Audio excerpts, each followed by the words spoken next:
El fin de semana en el país mueren 9 personas, 7 pertenecientes a la seguridad del Salvador, Policía Nacional Civil, al igual que la Fuerza Armada del Salvador. Un periodista y el gerente general de COSADI que acaba de ser capturado por las autoridades hondureñas y posteriormente entregado a las autoridades salvadoreñas. Un hecho donde hay muchas preguntas que vamos a tratar de dilucidar ahora. Pero, ¿qué va a pasar con la Policía Nacional Civil? ¿Qué va a pasar con todo lo que ya se había hecho hasta ahora? No sé. Piénsalo. Buenas noches. Inmenso el gusto de estar con todos ustedes en este miércoles a las 8, acá en el 8. Muchas gracias por acompañarnos. Esta señal llega también gracias a la producción de Mix de Medio y retransmisión en 106.9 fmradio.net para todos ustedes. Soy Francisco Gómez, tengo el gusto de que me acompaña del Movimiento de Trabajadores de la Policía, Marvin Reyes. Qué gusto que esté con nosotros, Marvin, bienvenido. Gracias, Francisco, buenas noches y buenas noches a todos los amigos que están pendientes del programa. Bueno, muchas gracias a usted por acompañarnos en esta noche. Marvin, no vengo a preguntar por qué se dieron las cosas o todos los rumores que se andan dando. Quizás podríamos dejar planteados algunas preguntas que nos podamos quedar, pero ¿qué pasa en ese trayecto que dicen que son 11 kilómetros aproximadamente, donde el helicóptero, donde se transportaba las altas autoridades de la Policía Nacional Civil, el ex gerente general de COSADI, viene abajo el helicóptero y mueren todos? Conozcamos un poco qué tipo de helicóptero, por qué, si podía soportar tanta carga, todas estas cosas que pueden provocar de que ocurra un accidente, Marvin. Este caso, en primer lugar, es lamentable. Claro. Pues nosotros externamos nuestro pesar, ¿verdad?, a la familia de los compañeros en la policía, ¿verdad?, y a todos los que fallecieron en este accidente, muy lamentable. En primer lugar, vamos a analizar qué tipo de aeronave es esta que utilizó la Fuerza Armada, porque este es un helicóptero perteneciente a los militares. Manejado por ellos. Exactamente, manipulado por ellos. Es un helicóptero UH-1H, ¿verdad?, de fabricación estadounidense, que tiene más de 50 años de antigüedad. Son helicópteros que se utilizaron en la guerra del Vietnam y que posterior a ese conflicto, varios países adquirieron estas aeronaves porque son buenas para el transporte de personal y que también se podían artillar, ¿verdad? Hablo de utilizarlos como apoyo en incursiones con ametralladoras o rocket, que aquí en El Salvador, durante la guerra, el conflicto de los 80s, se utilizaron bajo esa modalidad, con ametralladoras y rockets, ¿verdad?, que eran para, digamos, disuadir grupos guerrilleros y poder descender y recoger heridos, recoger materiales y llevar soldados al combate. Fue muy utilizado en la guerra. Ahora se utiliza únicamente como transporte de personal. Los detalles de la utilización de esta nave se desconocen. Por ejemplo, si hubo una revisión exhaustiva antes de salir, si hicieron vuelos de prueba para descartar que hubiera algún fallo técnico, ¿verdad?, que hubiera problemas con el motor o la parte electrónica de la nave. Eso no lo sabemos nosotros, si esto se hizo previamente. Además, aquí queda una gran interrogante. La Fuerza Armada tiene otros helicópteros digamos, modelos recientes, que bien pudieron utilizarlos para eso. No utilizar esta aeronave ya muy antigua, ¿verdad?, con más de 50 años de fabricación. Ese es un aspecto. El segundo es ¿por qué hacerlo de noche y bajo condiciones de lluvia? ¿Por qué no esperaron en el día? ¿Por qué no lo hicieron en un avión, que es mucho más seguro para, digamos, aspectos del clima? El helicóptero tiene problemas digamos, para movilizarse en una tormenta.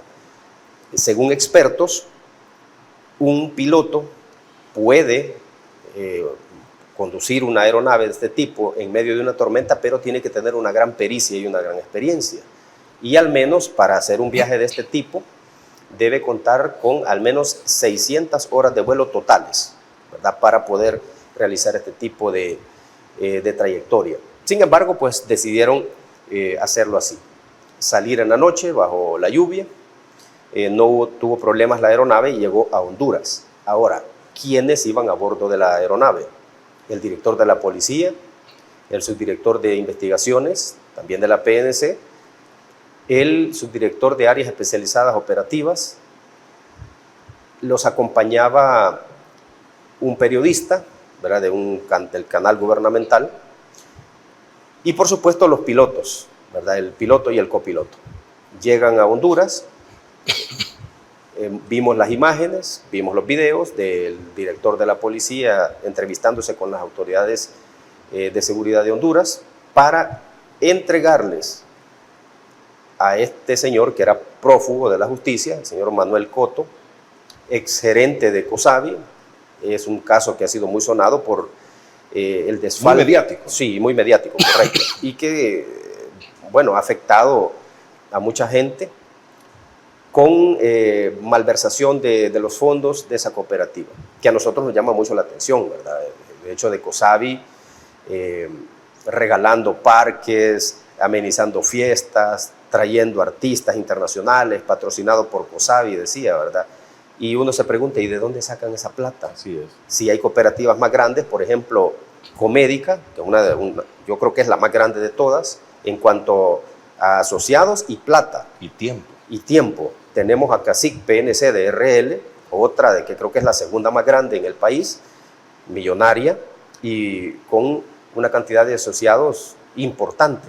Y no las vemos regalando cuestiones como hacía COSAVI, patrocinando torneos de fútbol, regalando fiestas patronales, o sea, todo, modificando parques, etcétera. No vemos a esas cooperativas despilfarrando el dinero de los asociados. Entonces, este es un tema que ha dado mucho de qué hablar. Y el exgerente, radicado en Honduras, o más bien capturado en Honduras, tiene que ver con una trayectoria que él hizo. Y aquí vamos a hablar de ese punto, aprovechando que hay que dar todos los contextos para saber. Correcto. Y es que la gente se pregunta, ¿y por qué estaba en Honduras? Si había sido capturado en Panamá. Correcto. Y en julio dijeron que había sido capturado en Panamá. Resulta que este señor sí efectivamente estuvo en Panamá, pero las autoridades panameñas no lo detuvieron. Ya lo aclararon, ¿verdad? Ya salieron a dar declaraciones y dijeron que no, que ellos no lo detuvieron. ¿Qué es lo que hicieron las autoridades panameñas con este señor Manuel Coto? Las autoridades panameñas dijeron, bueno, este tipo no nos debe nada a nosotros, lo escoltaron hasta la frontera con Costa Rica. Y él, probablemente, de Costa Rica tomó un vuelo hasta Honduras. Y ya en territorio hondureño se estaba moviendo, buscando la frontera con Guatemala para atravesarla ilegalmente y seguir su rumbo hacia el norte. No sabemos cuál era el destino de él, si era México o era Estados Unidos. ¿Era real lo del coyote? Era real, correcto. Sí, él se estaba moviendo a través de ese país, ahí en Honduras, con un coyote, ¿verdad? Un tipo que lleva personas hacia Estados Unidos. Ahora, lo detectan las autoridades hondureñas, le ven que tiene difusión roja y activan la coordinación con El Salvador. Ese es el motivo por el cual se mueven en el helicóptero, van hacia allá y realizan la maniobra de leerle la orden de captura internacional. Y aquí surgen otras preguntas. Cuando se dan este tipo de casos, que son personas reclamadas a nivel internacional, ¿quiénes van a hacer esas intimaciones? ¿O quiénes van a leerles la orden de captura? Por lo general es gente de Interpol y la Fiscalía. Por supuesto va alguien de la policía para hacer el arresto, ¿verdad? Pero no necesariamente. ¿No habían de Interpol?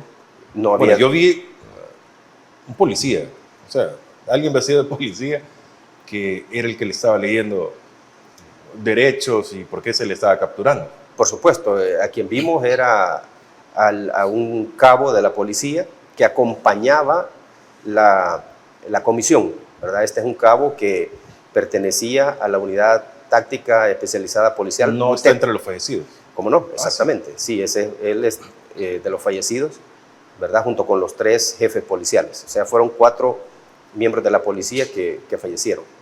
Este señor cabo es el que lee la orden y, bueno, la hacen efectiva. Digo esto porque en otros casos, yo recuerdo un caso que fue muy sonado, el caso Perla, el caso Carlos Perla, del desfalco y corrupción de ANDA. Uno de los involucrados en esto huyó hacia Francia y la policía ya en Francia lo capturaron. Y los fiscales fueron enviados desde acá a Francia para hacer efectiva la captura de esta persona. Y lo trajeron de regreso, junto con gente de Interpol.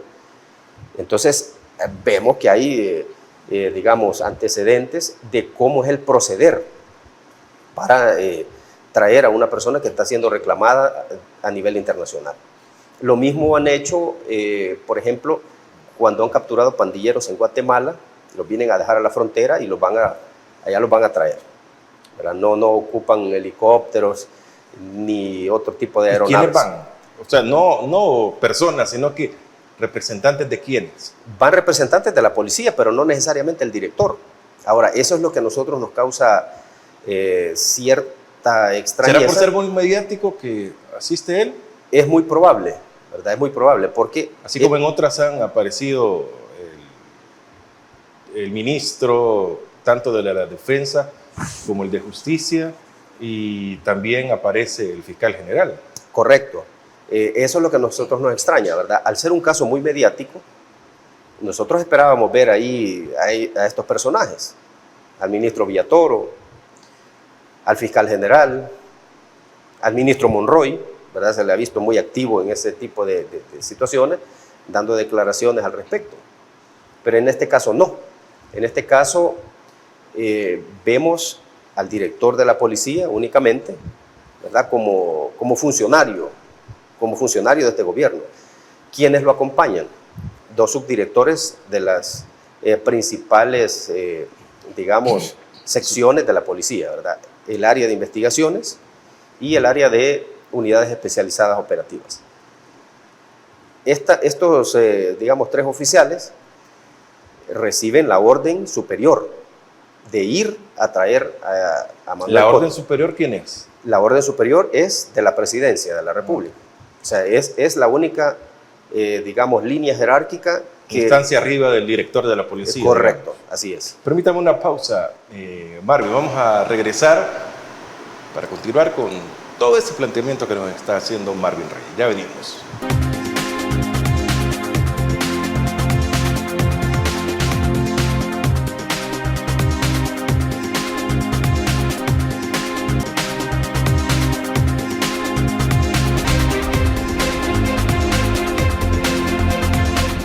Bueno, estamos de nuevo en No sé, piénsalo. Los miércoles a las 8 acá en el 8. Hoy está con nosotros Marvin Reyes.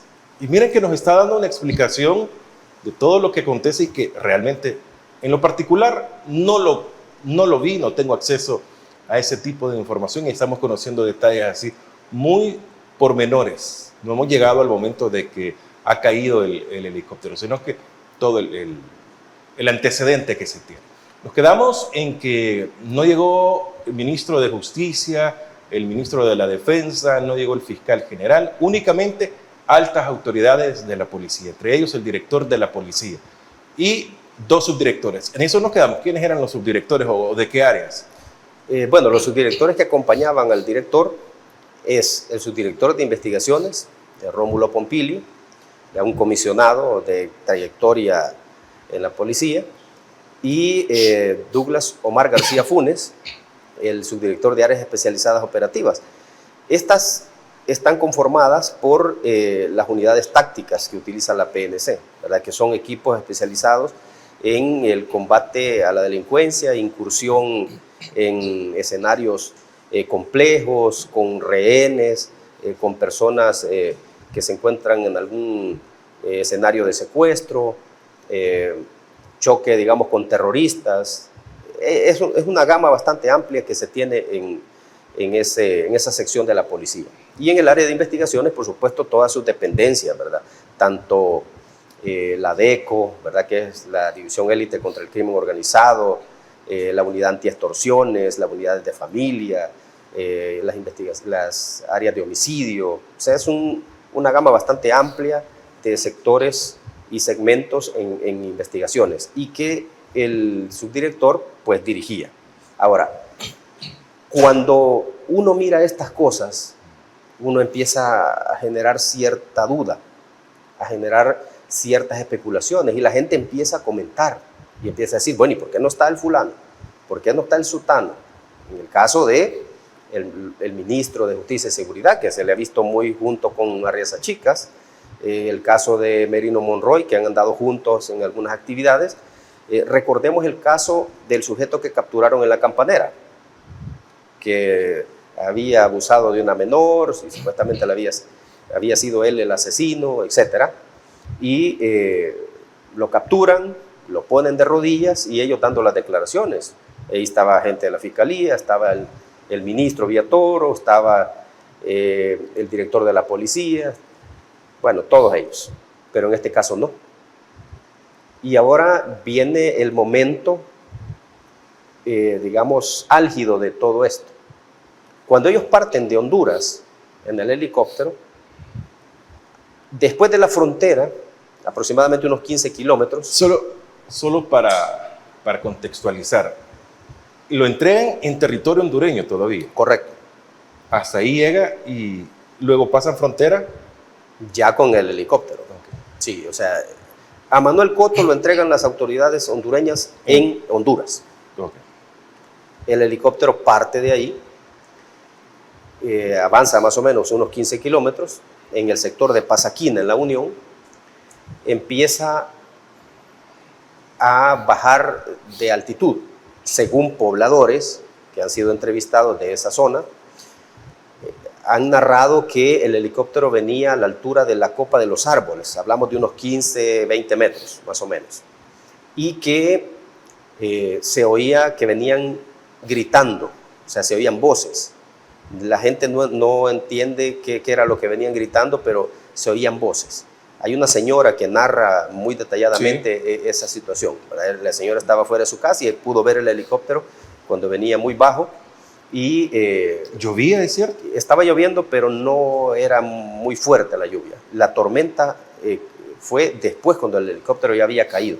O sea, estaba como lloviznando. Incluso hay una cámara de seguridad, una cámara de videovigilancia de una vivienda que capta el momento justo del impacto. Y se ve que está lloviendo, pero poco. Ahora, es la del sonido únicamente, ¿no? Sí, registra el sonido del helicóptero. Y ahí hay varios detalles que hay que analizarlos. El helicóptero iba volando muy bajo, número uno. Número dos, en el video no se escucha ninguna alteración del motor. Cuando un motor falla, tiende a hacer ruidos extraños, ¿verdad? De aceleración o desaceleración, o se apaga, pero no escuchamos absolutamente ningún sonido de ese tipo.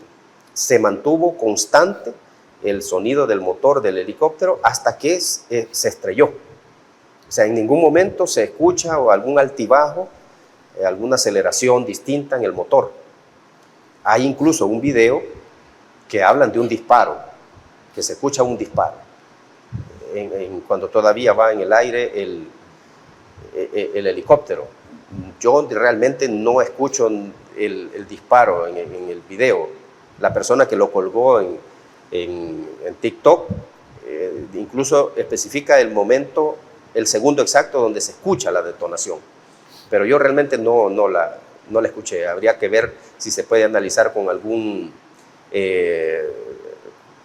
programa para separar los sonidos y ver realmente o escuchar realmente si era un sonido de disparo o sonido de motor, ¿verdad? También podría ser.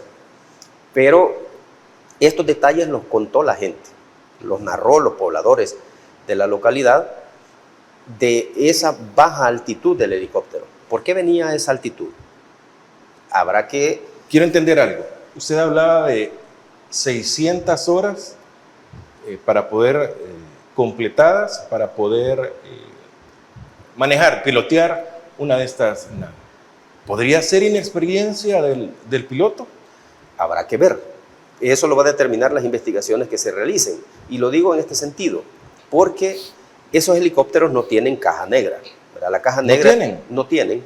Ese es un dispositivo que va registrando el movimiento de las aeronaves, la comunicación, la altitud y todo el desplazamiento de la nave. Y ahí queda registrado en ese dispositivo que está diseñado para que no se destruya, ¿ya? Aunque la nave impacte, siempre queda, digamos, ese dispositivo para poder revisar qué pasó.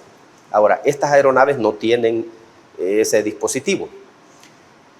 Habrá que ver lo que registró la torre de control, ¿verdad? Quien llevaba el monitoreo de la nave, su recorrido, su desplazamiento, el porqué de la altitud, por qué iba tan bajo.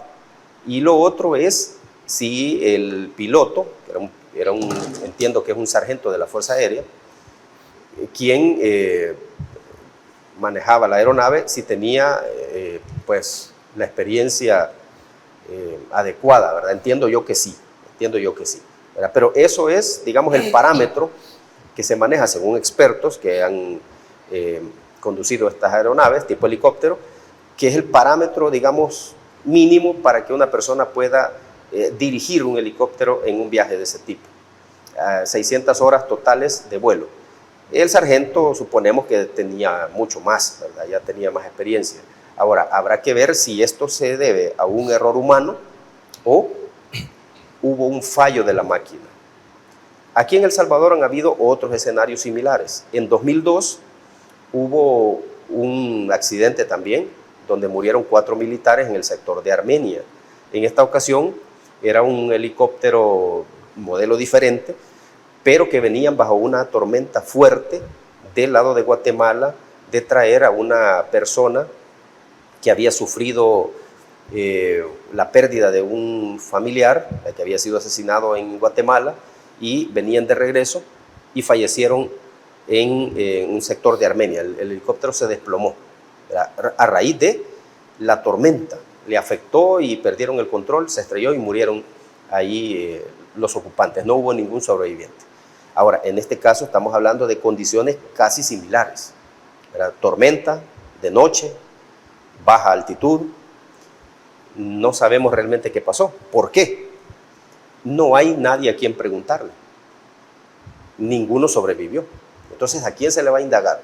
Solo se puede esperar que las lecturas de la torre de control las difundan, ¿verdad? Pero aquí surge también otro detalle, que perfectamente pueden no difundirlas y las declaran reservadas, y la gente no va a saber qué es lo que pasó en realidad.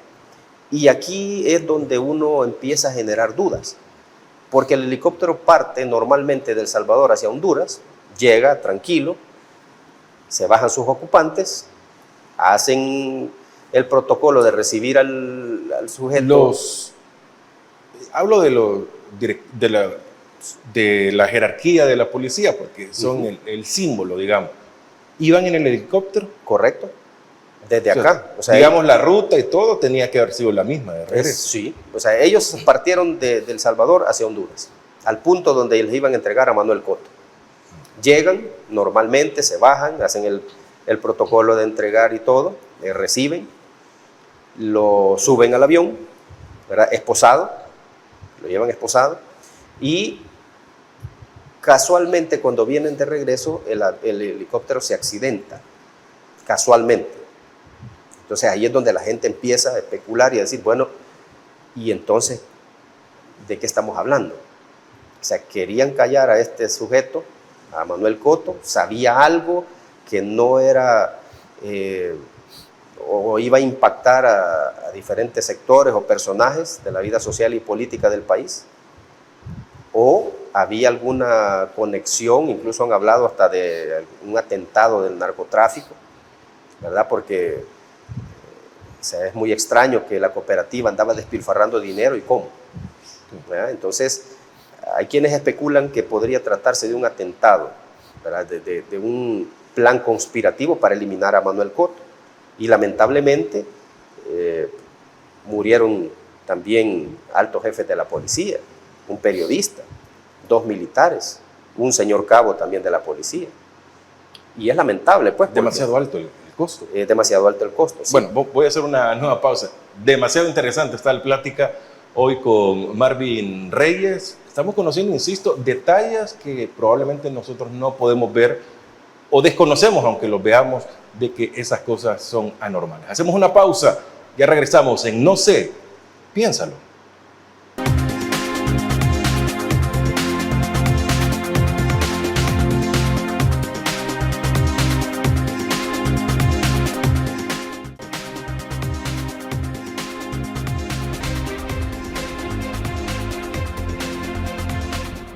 Continuamos en No sé, piénsalo. Los miércoles a las 8 acá en el 8. Puede buscarnos en nuestras redes sociales como Mix de Medio, Agape TV Canal 8 y 1069fmradio.net. Así lo pueden buscar para que esta plática llegue a muchas más personas. Y ojo, esto puede ser hasta análisis para muchas clases en las universidades, porque eso se está dando para algunas materias que son afines a estos casos en los que se trata de investigar. Y Marvin Reyes nos está dando muchas luces. Bueno, Marvin, ¿por qué ir en helicóptero y no en carro o en avión, como usted ya menciona? ¿Quién toma esa decisión? Definitivamente esto pudo haberse hecho distinto. Pudieron haber ido en un autobús, qué sé yo, un microbús. O sea, no iban muchas personas.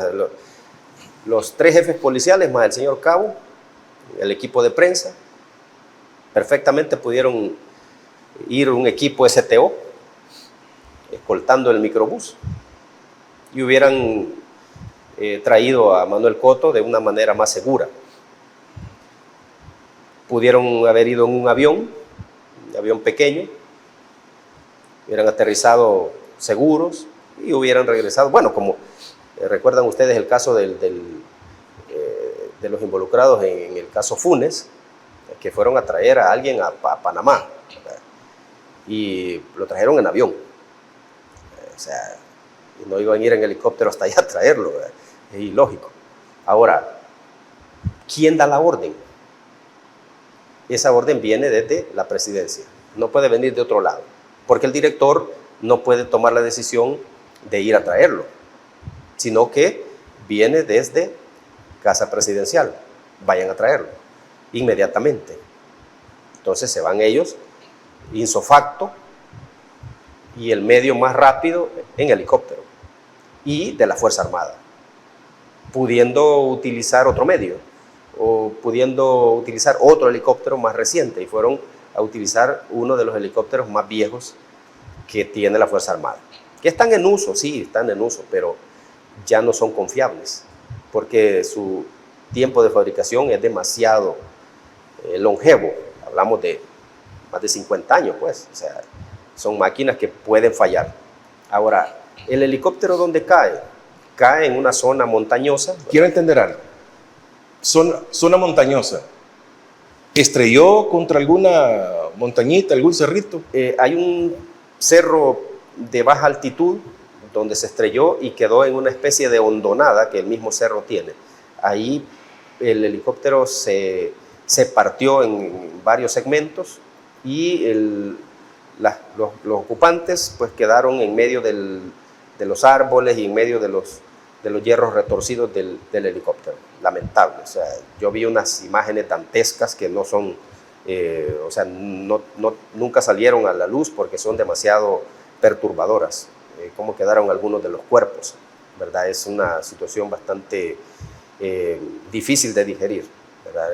Hay que recordarlos a ellos como fueron en vida, ¿verdad? Así como habían quedado, no es muy recomendable que hubieran salido a la luz esas imágenes. Pero sí sacaron imágenes panorámicas de donde el helicóptero cayó y fue difícil también el acceso, ¿verdad? Porque era una zona bastante boscosa. Incluso la policía local llegó rápido, empezaron a acordonar con lugareños, empezaron a buscar y aún algunos se oía, digamos, sonidos de quejas, ¿verdad? Se quejaban, algunos, no sabemos quiénes eran los que todavía quizás tenían podrían vida. Estar vivos. Podrían estar vivos, ¿verdad? Pero que fue cuestiones de minutos y después ya no se escuchó absolutamente nada y habían fallecido todos. Ahora, habría que analizar por qué la premura de irlo a traer. ¿Por qué no esperar al siguiente día? ¿Por qué que no? había convocado la fiscalía 8 o 9 de la mañana del lunes, conferencia de prensa, me imagino que ahí lo querían presentar. O no correcto, sé. Lo iban a mostrar ahí ya para dar la conferencia de prensa a los medios.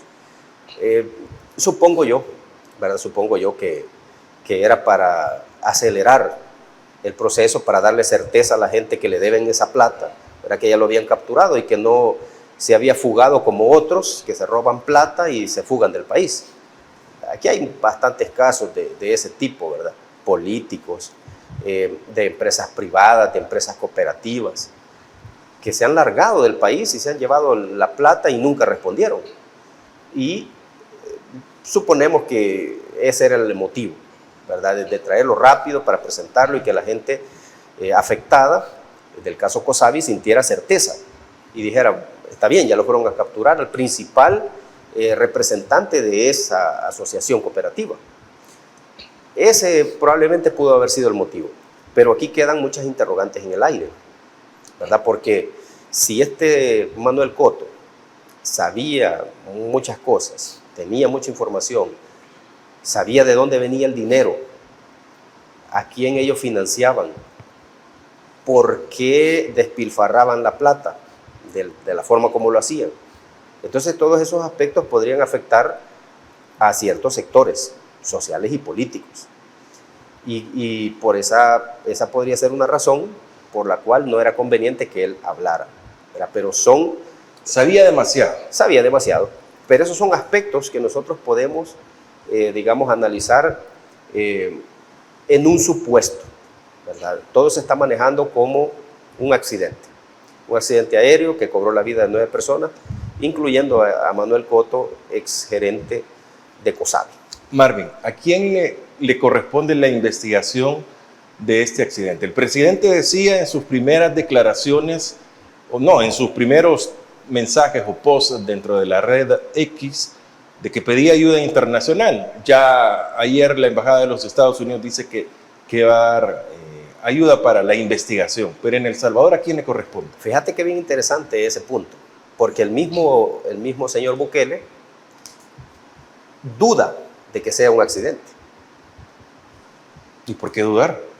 Él duda porque él dice, necesitamos una investigación, porque él considera que no es así nomás el accidente.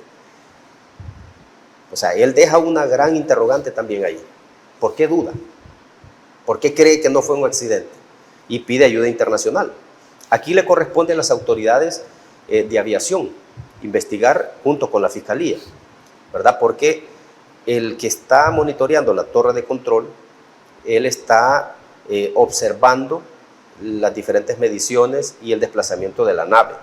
Ahí van a haber muchos datos y también el piloto tiene contacto por radio directo con el control. Él le va avisando, le va hablando de cómo va en el trayecto. Entonces habrá que ver cuál fue la última grabación que se dio. ¿Qué le dijo el piloto al controlador aéreo? ¿Qué le expresó? ¿Verdad? Porque inmediatamente ellos activan un código de alerta que le cae a la torre. Y ese código de alerta ya saben qué es. Si es problema de la máquina, si es problema digamos, de los factores climáticos, atmosféricos. Ellos saben que ese código representa una falla, aparte de la comunicación directa que tienen. Eso queda grabado. Eso queda grabado. Por eso digo yo, pueden existir los datos, pero nunca quizás vamos a llegar a conocerlos. Porque así como está la situación... Pero aún con la investigación que le ha ofrecido Estados Unidos, ¿podría no conocerse o es comunicación entre gobierno y gobierno y ya El Salvador decide si se conoce, si se revela o no? Exactamente, sí. Estados Unidos, a través del embajador Duncan. Es correcto, en El Salvador, el señor Duncan ya lo manifestó ayer, que van a coordinar con un equipo del FBI para realizar la investigación de ese accidente. Estados Unidos ha sido muy eficiente, muy suspicaz en el manejo de la información respecto a accidentes aéreos, y ha sido muy detallado en cuanto a investigar si los errores han sido humanos o han sido errores de la máquina o han sido atentados, ya una situación premeditada, un acto conspirativo, terrorista. Ahora, en este caso vamos a esperar cuáles son los datos que se van a revelar, ¿verdad? Pero como lo digo, aquí a todos le ponen etiqueta de reservado por 7 años. Pueden ponerle esa etiqueta también a esto. Bueno, qué complicado, sin duda, cómo se está desvelando todo este entramado que hay de información. Hacemos una pausa y ya regresamos con más.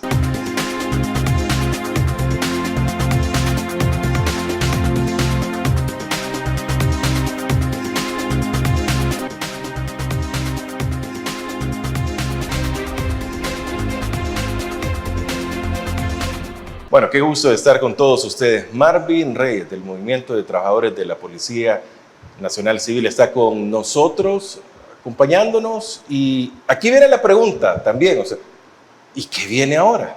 ¿Qué va a pasar en la Policía Nacional Civil? Ayer el presidente decía en la vela que se hizo capilla ardiente, así le llaman, en la ex casa presidencial en San Jacinto, de que ¿cómo se va a hacer, parafraseando, cómo se va a hacer para reemplazar a estos héroes? Ahora yo me pregunto, ¿y qué va a pasar ahora con la policía? Se ha quedado sin director y sin 2 de sus principales subdirectores también. ¿Quién elige? ¿Cómo es el proceso? ¿Quiénes son los aspirantes? ¿Quiénes están peleando esto? Fíjate que ese punto es bastante interesante, porque la gente desconoce cómo es que funciona el mecanismo para nombrar al director. La gente mira al director de la policía, pero no saben cuál es el mecanismo. Resulta que el director de la policía es un puesto político. Al igual que el ministro de la Defensa. Es correcto, es un puesto político. Según la Constitución, el presidente de la República es quien va a nombrar al director, que puede ser un policía de carrera con el nivel de comisionado o una persona civil. Por eso es Policía Nacional Civil. Exactamente, por eso es Policía Nacional Civil. Por eso Rodrigo Ávila fue el primer director, entiendo. No, fue el segundo. El segundo. Sí, el primero fue José María Monterrey. Sí. Chema Monterrey, conocido así. ¿Verdad? Que ese fue el primer director de la PNC. Personas completamente civiles, ¿verdad? Que no tenían nada que ver con la estructura jerárquica de la PNC. El primer director que hubo fue Meneses Orellana, que fue el primer director de carrera. De ahí han habido otros, ¿verdad? Carlos Asensio Girón, Tobar Prieto, Howard Cotto, Ramírez Landaverde y últimamente Arriaza Chicas.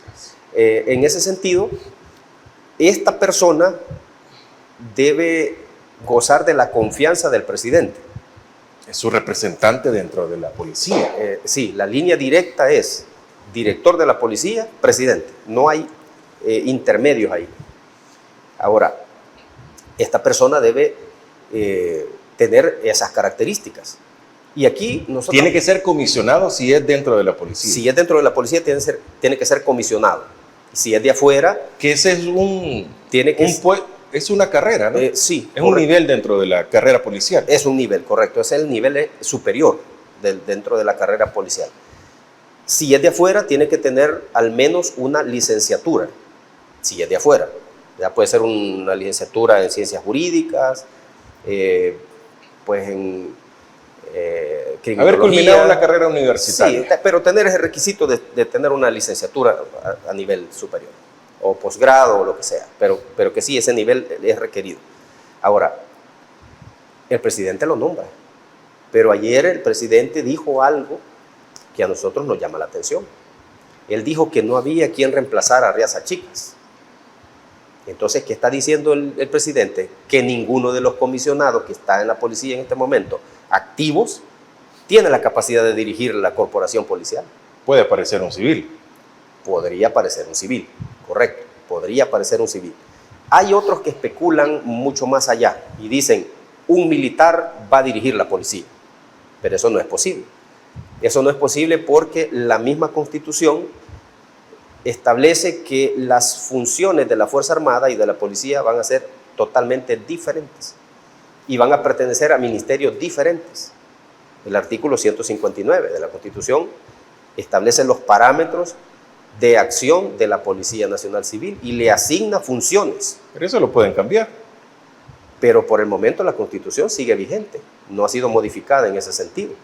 Entonces, si colocan a un militar, se estaría transgrediendo la Constitución. Pero hay gente que dice, si no respetan la Constitución y pueden poner a un militar, si el presidente se reeligió y era inconstitucional, pero hay un detalle. En el caso de la reelección de Bukele había una, una conclusión a la que llegaron los magistrados de la Sala de lo Constitucional. La interpretación que le dieron a uno de los 7 artículos que no lo permitía. Sí, hicieron una interpretación y dijeron si se puede. Entonces hay una jurisprudencia. ¿Y qué hay en la jurisprudencia respecto al nombramiento del director? Nada. Claro que sí. ¿Sí? Sí, claro que sí, hay jurisprudencia. Y es relacionado al nombramiento del general Salinas, cuando lo pusieron de director de la PNC y pusieron de ministro a Munguía Payés, 2 militares. Y la Sala de lo Constitucional emitió una resolución que ellos no podían ser cabeza de la policía y tampoco dirigir el Ministerio de Justicia y Seguridad por ser militares, porque la Constitución no lo permite. Entonces hay una legislación, hay una resolución que dice que no se puede. Y quitaron a Munguía Payés y quitaron al general Salinas de director de la PNC. Solo hizo un año. Solo un año hizo, y creo que no lo concluyó el año. Solo hizo como 8 meses, algo así. Y lo quitaron. Es darle más poder a la Fuerza Armada. Sí, lo que pasa es que... Porque hay muchas cosas que no puede hacer la Fuerza Armada si no está alguien de la Policía Nacional Civil. Correcto. Y es que la gente dice, no, es que los militares hoy andan haciendo tareas de seguridad pública y ellos ya tienen el control. No se equivoquen, amigos y amigas. Los militares están en apoyo a la Policía Nacional Civil mediante un decreto ejecutivo, que ustedes lo pueden buscar a través de la web. Busquen el decreto ejecutivo que avala a los militares a realizar tareas de seguridad pública en apoyo a la PNC, dice él. Si lo vemos de otra manera, sigue mandando a la policía en esos Correcto, casos. es que la seguridad Solo pública... es un apoyo. Es un apoyo, correcto. La seguridad pública recae constitucionalmente sobre la policía. Un soldado no puede remitir a nadie. O sea, él puede retener a una persona que ha cometido un delito y lo tiene que entregar a la policía. Él no puede llevarlo al juzgado, presentarlo, ni puede llevarlo a la fiscalía. O sea, no puede hacer eso porque constitucionalmente no está habilitado para eso. Hoy por hoy, ¿quién manda en la policía? En este momento se ha generado una transición. El director de la Academia Nacional de Seguridad Pública, que es el comisionado Flores Murillo, César Flores Murillo, ha estado... Que he leído y he escuchado que es de los más fuertes candidatos, es a nivel de especulación, para asumir el puesto de director de la Policía Nacional Civil. Podría ser, sí. Cumple requisitos. Correcto. El comisionado Flores Murillo ha sido, digamos, un policía de carrera. Él ha estado fungiendo como subdirector general también varios años, tiene experiencia.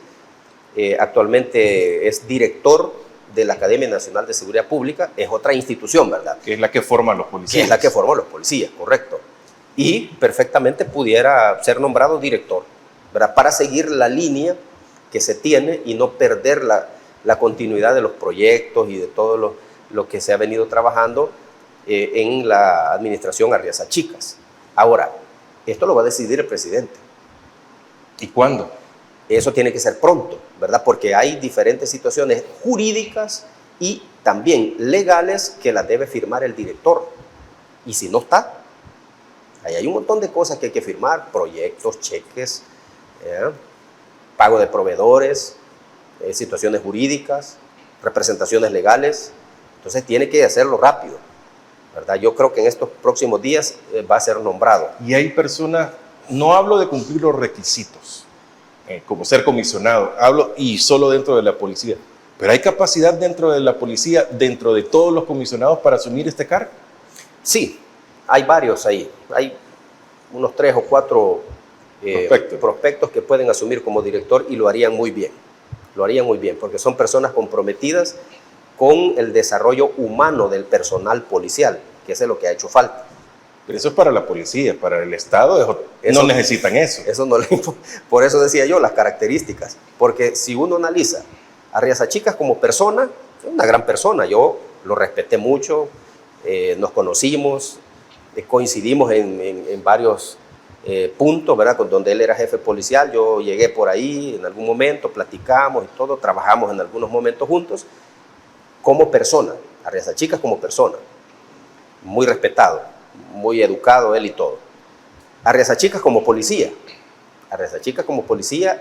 fue un jefe policial bastante democrático, apoyaba al personal y todo, nunca fue prepotente, siempre se mantuvo, digamos, bastante cercano a la gente como jefe policial, ¿verdad? Pero a Riazacicas como funcionario ya era otro, ¿verdad? Porque él se debía al presidente de la República. Entonces ya perdió el objetivo de la función policial. Y entonces él se debía a las órdenes del presidente. Entonces ahí vemos 3 momentos, ¿verdad? 3 momentos que la gente debe analizar también. Cómo debe ser el perfil del siguiente director, que debe tener esas particularidades. ¿Ah? Ahora, ¿quién va a sustituir a los subdirectores que fallecieron? En el caso de Carabinero y de Rómulo Pompilio. Resulta que estas unidades, tanto las unidades especializadas operativas como investigaciones, trabajan en automático. Estas unidades no necesitan ni siquiera jefe, ¿verdad? Porque trabajan como una maquinaria que ya está bien aceitada, bien engrasada y va caminando ella sola. Las unidades tácticas ya saben su misión. Las unidades investigativas ya saben cuál es la misión de ellos, ¿verdad? La figura de subdirector es meramente emblemática, porque ellos no hacen el trabajo. Aquí la gente tiene que entender que quienes hacen el trabajo es el personal básico de la policía, los agentes, los cabos, los sargentos y algunos oficiales del nivel ejecutivo. Hablo de sus inspectores jefes. De ahí para arriba ya no existe trabajo que desarrollen los comisionados o los subcomisionados, ¿verdad? Ellos son más que todo una figura icónica de que es el jefe, ¿verdad? Y que es el subdirector, pero el trabajo lo hacen los de abajo. Ok. Bueno, vamos a hacer una pausa para venir con la reflexión final ya en la última parte de No sé, piénsalo.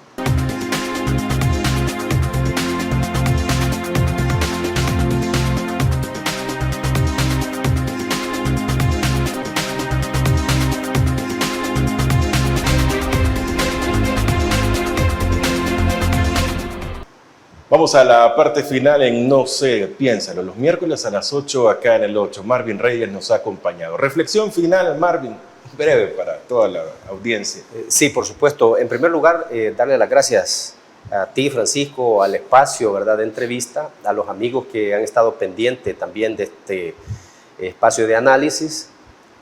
Nosotros estamos viviendo una turbulencia en el país. Aquí prácticamente cada semana hay una nota distinta que desplaza a la que estaba teniendo incidencia.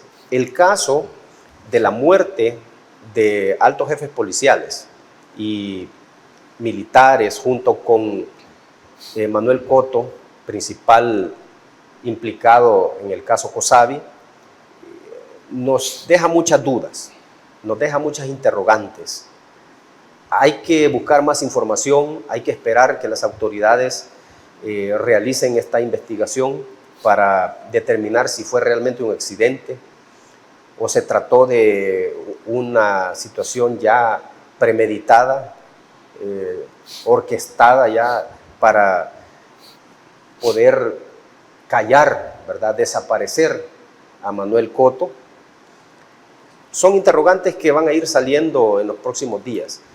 El Salvador hoy vive esos momentos de luto, ¿verdad? Las familias de estos jefes policiales y del señor Cabo, así como de los militares y también el periodista que nos unimos al dolor de ellos, están sufriendo mucho, ¿verdad? Porque saben que ellos no debían haber estado ahí. Ellos en su interior saben que otras personas tenían que haber ido a hacer ese procedimiento y que en este momento estuvieran con sus familiares abrazándose y disfrutando de algún almuerzo, preparando ya para disfrutar del almuerzo, pero ya no están. Ya pasaron a la delegación policial del cielo, ¿verdad? Hasta donde les rendimos honores a ellos. Marvin Reyes, del Movimiento de Trabajadores de la Policía, nos ha acompañado. Nuestras condolencias para todos los familiares, que vengan cosas mejores para el país y que se aprenda de esto que ha sucedido y se haga justicia en El Salvador. Buenas noches.